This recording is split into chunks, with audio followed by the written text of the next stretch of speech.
నందు ప్రియమైన సహోదరి సహోదరులకు యేసుక్రీస్తు నామములో శుభములు. దేవుని యొక్క మహిమ మీ మీద ప్రకాశించును గాక. ఈరోజు దేవుడు మనకిచ్చిన మాట 35వ కీర్తన 18వ వచనం. అప్పుడు మహా సమాజంలో నేను నిన్ను స్తుతించెదను, బహుజనులలో నిన్ను స్తుతించెదను.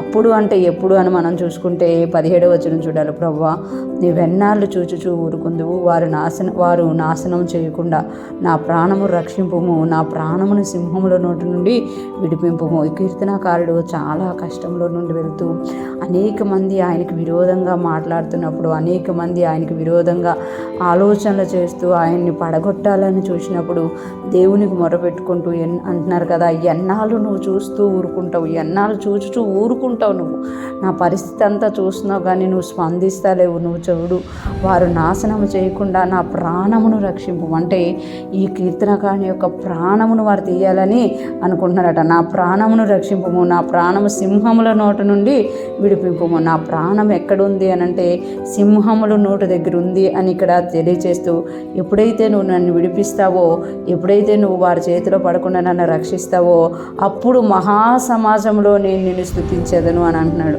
అంటే నాకు వచ్చిన కష్టం ఎంత పెద్దగా ఉందో, ఆ కష్టంలో నుండి నువ్వు నన్ను విడిపిస్తే, ఆ కష్టం అంతట్లో నుండి నువ్వు నన్ను బయటికి తీసుకొస్తే నేను నిన్ను మహాసమాజంలో స్తుతిస్తాను, బహుజనులలో నిన్ను స్తుతించదను. మహాసమాజంలో దేవుని స్తుతిస్తాడంట, బహుజనులలో నిన్ను స్తుతిస్తాను. అంటే తక్కువ మంది ఉన్నప్పుడు కాదు, అనేక మంది ఉన్నప్పుడు కూడా ధైర్యంగా వెళ్ళి నేను నిన్ను వారి మధ్య కూర్చొని స్తుతిస్తాను అని ఇక్కడ కీర్తనకారుడు తెలియజేస్తున్నారు. మనం చాలాసార్లు కొన్ని కష్టాల గుండా వెళ్ళిపోతూ ఉంటాం అన్నమాట.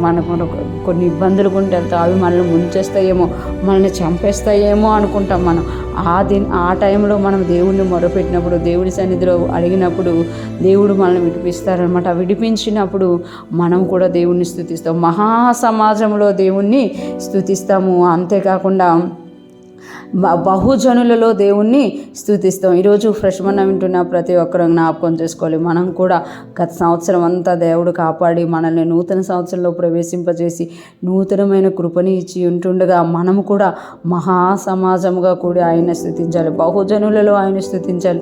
ఎప్పుడు సమయం దొరికితే అప్పుడు ఆయనని స్తుతించాలి. అనేక మందికి కృప లేదు. దేవుడు మనల్ని రక్షించుకోవడమే కాకుండా